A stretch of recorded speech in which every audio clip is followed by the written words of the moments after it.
When we talk about faith, it's more than just what we see. And the truth is, there are so many people whose faith are failing.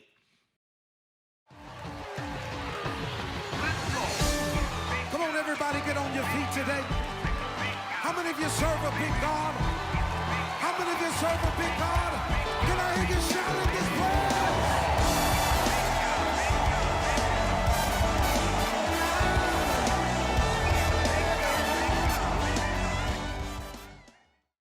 Faith works. And who says it doesn't? I'm going to address the subject of faith. And let me pray for you that you'll be able to retain what you're about to receive this moment. I pray that the Lord God will give you the capacity to benefit from this message, and that the message would have a lasting impact in your life and will cause you to be stronger, better, and also victorious in your walk with God. Faith works. Faith works. Repeat after me. Say it loud. One more time. Now, let me also explain to you, we've heard so much about faith, but not everyone understands faith. What is faith? Let me try to define what faith is. Faith, first and foremost, is commitment to a person, a duty, or something. What did I say faith is? Speak loud. To a person, duty. One more time. Faith is what? Commitment to a person, duty, or something. Let's say it for the last time. Commitment to a person, duty, or good. So keep these things in your mind. Faith is showing commitment to a person, a duty, or a person. Number two, faith is belief in something. Is belief in something for which there is no proof. Let me explain it again to you. Faith is a firm belief in something for which there is no proof. Believing something that does not exist, believing something that is not obvious, believing in something that we will consider unreal. That's what faith is. First, commitment to a person, duty, or a thing. Second, a firm belief in something for which there is no proof. Number three, faith also is loyalty to God's intention and relying on His word regardless of the outcome. Let me say it again. Faith is loyalty to God's intentions, relying on His word regardless of outcome. In other words, it doesn't make any difference and it doesn't matter to me. I don't need any proof to say that I'm resolved with God's intentions. I'll rely on every word that comes out of His mouth, regardless of the outcome, be it positive or negative. I am just there. Number four, faith is a willing to act without question or fear.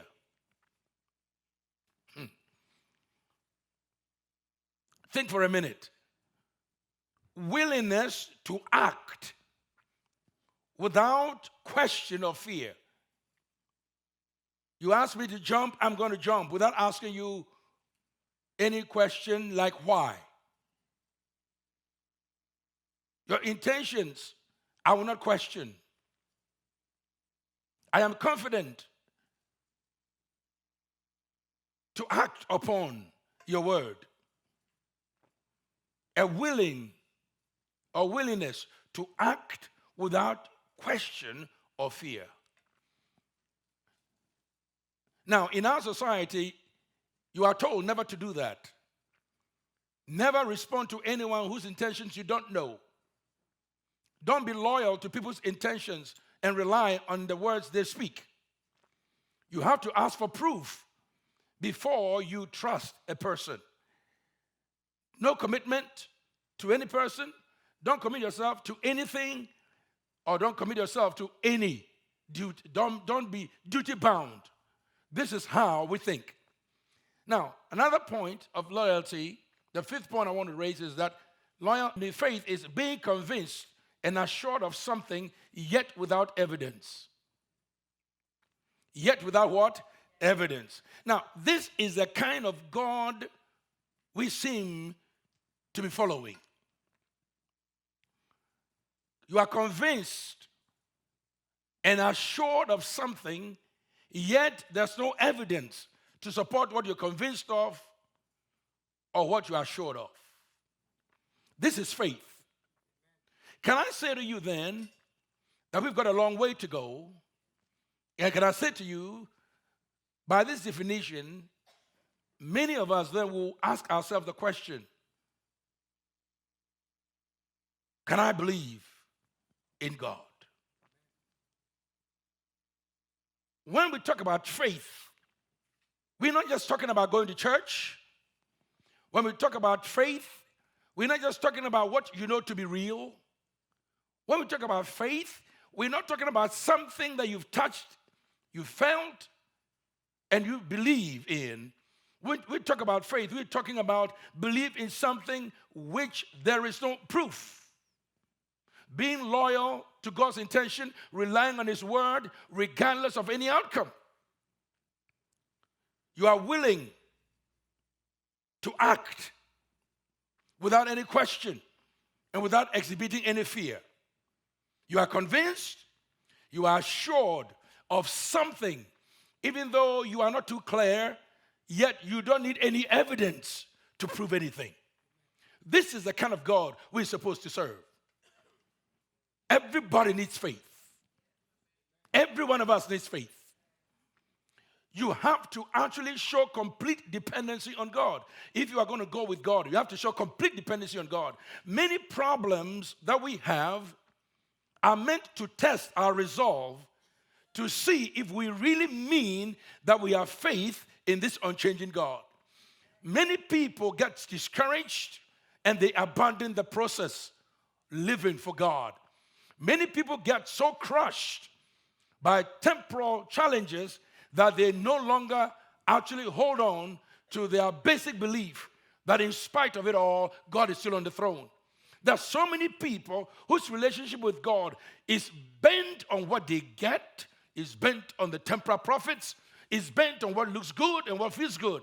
If they go through any little challenge, they quit trusting who God is, or they quit trusting Jehovah God. When we talk about faith, it's more than just what we see. And the truth is, there are so many people whose faith are failing. That means they've once tasted, they've once known, they've experienced, but they choose now to take a different direction. Why? Because their expectations were not met. The beauty of it all is that man is limited, but God is unlimited. Man is finite. God is what? Infinite. He is absolute. He is real. He is bigger than your problem. He is bigger than your challenge. And He is greater than anything we've ever experienced. The fact is, we have not seen God at any time. But the concept and the belief in Him, yet we can't see Him, makes us people of faith. So to really understand, everybody needs faith. All of us, regardless of who you are, regardless of your background, regardless of your culture, regardless of your roots, you and I need faith.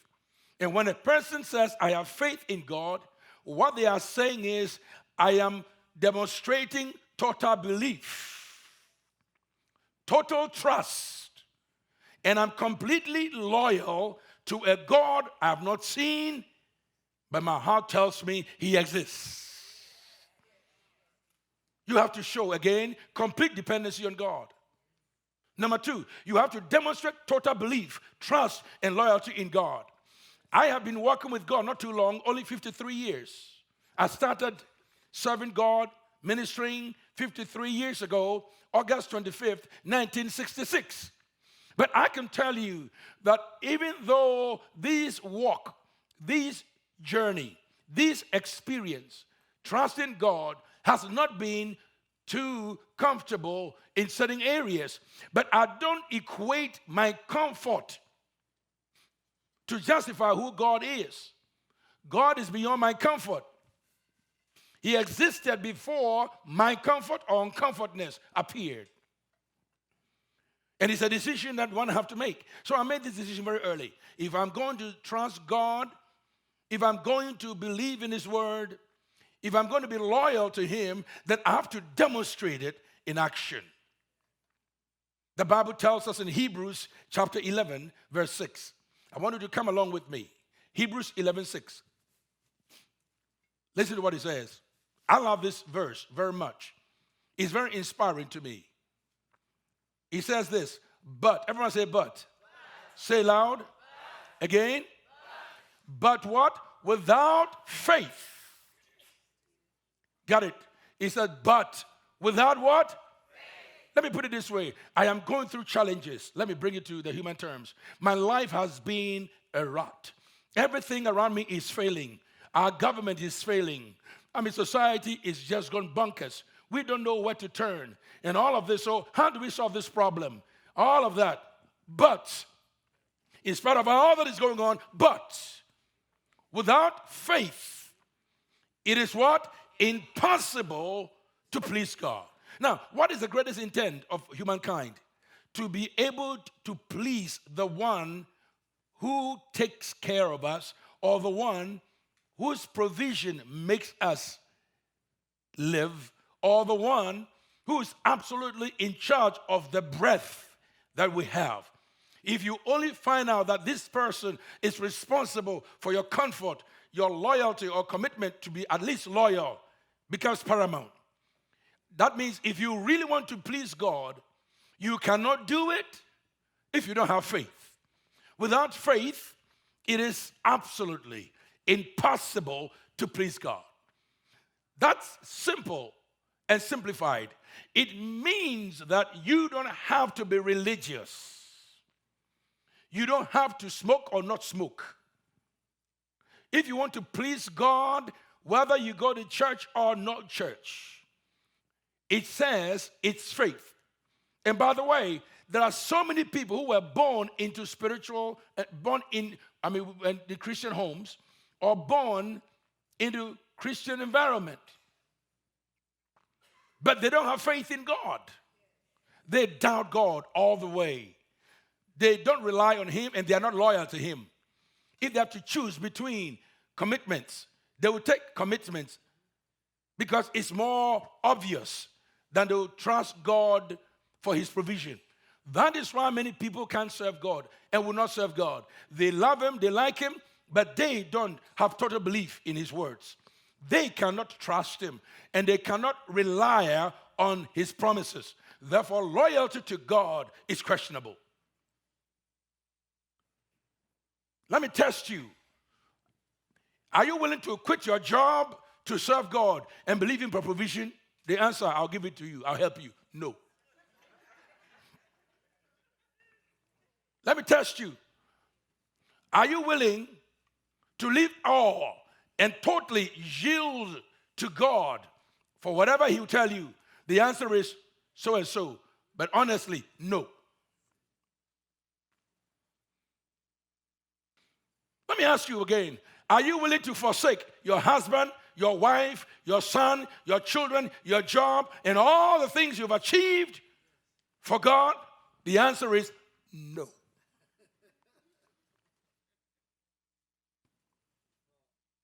Are you truthful when it says, give everything you have to the Lord? The answer is no. Because something is at work that is preventing you in operating in faith. Without faith, it is impossible to please God. Why? Because anyone who comes to him must believe that he is. Even though you can't feel him, you can't touch him, you can't see him, you just believe that he is. And when you believe that he is, the only assurance you are giving is that he will reward you, because your belief in him does not end there. You diligently seek to know him, seek to understand him, seek to appreciate who he is, even though you can't understand him fully and completely. That's faith in action. I tell the story of a man who went mountain climbing. He loved mountain climbing, and he went mountain climbing. And whilst he was climbing, he got so high, and unfortunately, he tripped, and he held the edge of the mountain. He's a man who didn't believe in God. He has no relationship with God. But when crisis hit, and his life was in danger, this man cried out. He used the word everyone will use, OMG, oh my God. And he added his words to it, save me and help me. He was barely holding on to the edge of the rock. When he looked down, the thoughts that ran through his mind was that this is the end of your life, because he saw many feet below his death. Yet his strength, his energy, anxiety, and fear overwhelmed him. So he started crying out, and he says, oh God, help me. Oh God, help me. He had an epiphany for that first time. Oh, he saw himself being saved. At the same time, he saw himself possibly dying. And the promise he made, which most of us do, God, if you save me out of this one, I will serve you the rest of my life.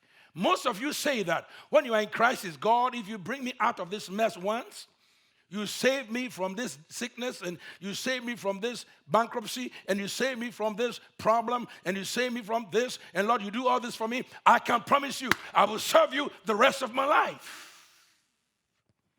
He said that, but he didn't mean it. Why? Because when your back is against the wall, often looking for temporary relief becomes paramount. But when you get your relief, you forget who God is. Let me tell you, faith works.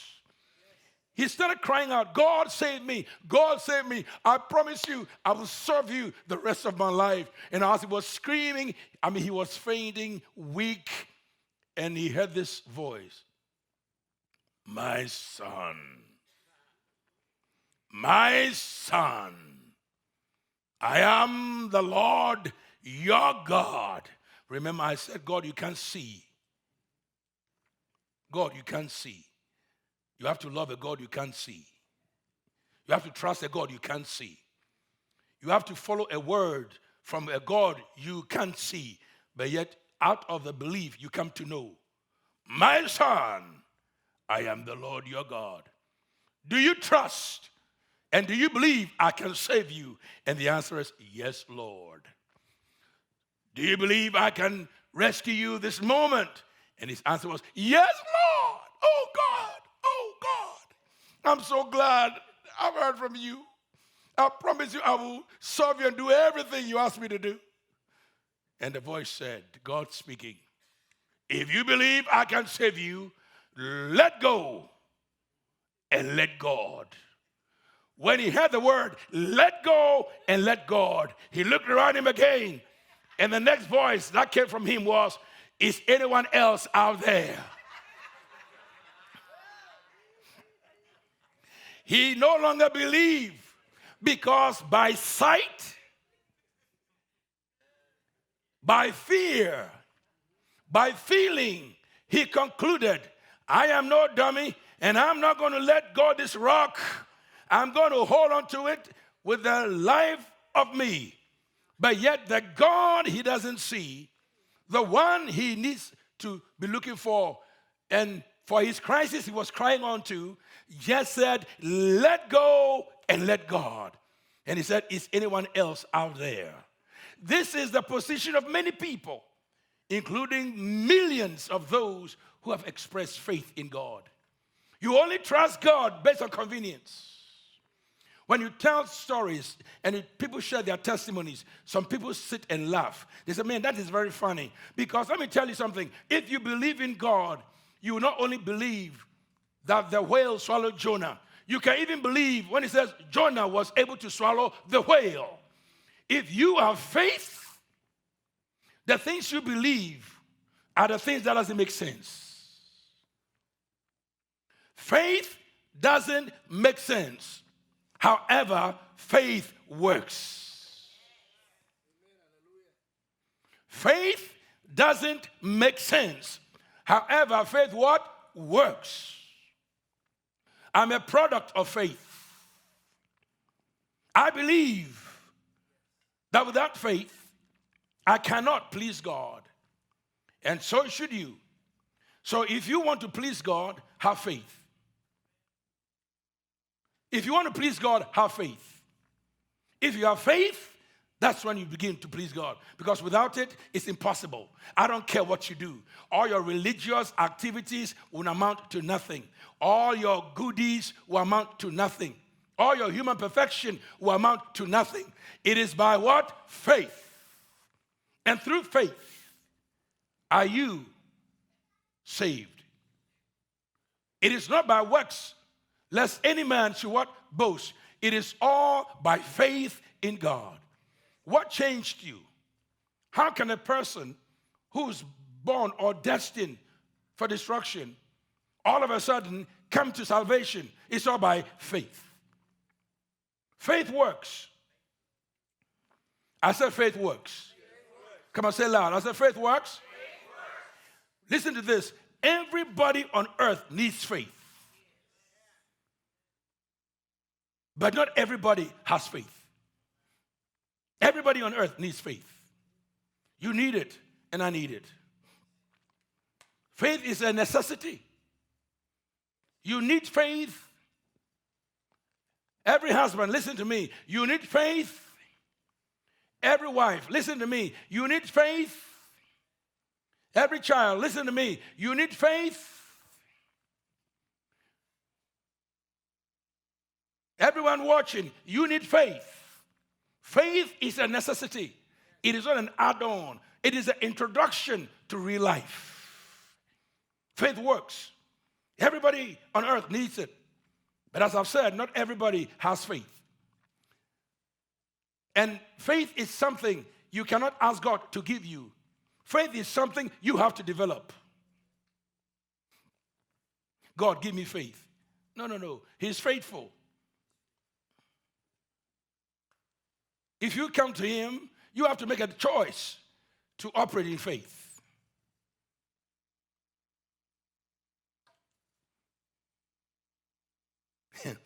Watch this. Luke chapter 17.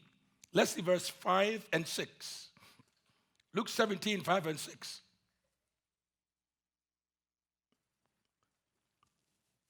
Listen to this conversation. And the apostles said to Jesus, what did they say? Say it again. That means they had faith. And the faith they had wasn't to them in the measure to believe or act as they should. So they were saying, increase our faith. They didn't say, Lord, give us faith. What did they say? When you're asking somebody for increase, it means you have something, but what you have is not adequate or enough. That is why you're asking for what? Increase. Some people have faith and others don't. And those who don't have faith, they do so by choice. Because whatever you have, you can throw it away. Whatever you have, you can abandon. But everybody has faith to start with. So they said, increase our faith. And listen to what Jesus said to them. If you have what? Faith. What did Jesus say? Good. What did he say?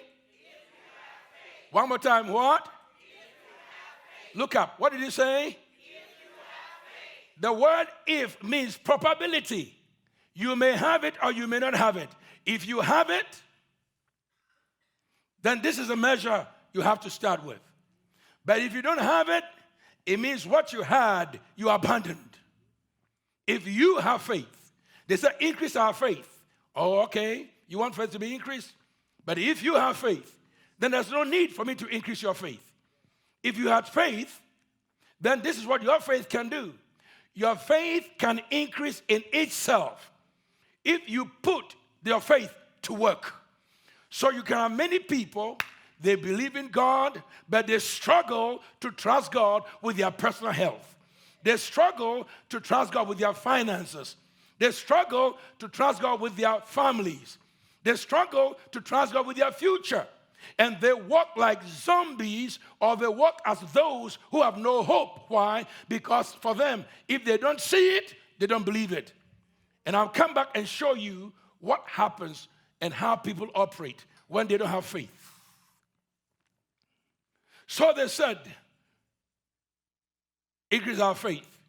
And he replied, if you have faith, you don't need big, you don't need much, just as small as a mustard seed. It is the smallest seed, but what it produces is gigantic. It does amazing work. Amazing work.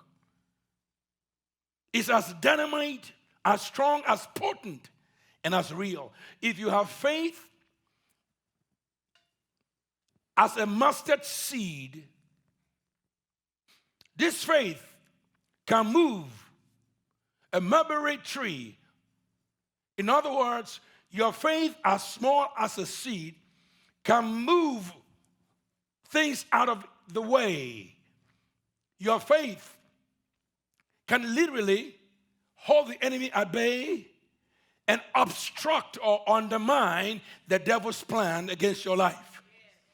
Your faith can literally stop the forces of evil, can literally transform what has never been done before. And if you have faith, you have to understand that the things you come into are things that others have never believed or heard could happen. Faith does things that doesn't make sense and cannot be explained. And I want to say to you today, faith works. Who says it doesn't? Come on, if you put your hand together, do a better job unto the Lord. Faith works.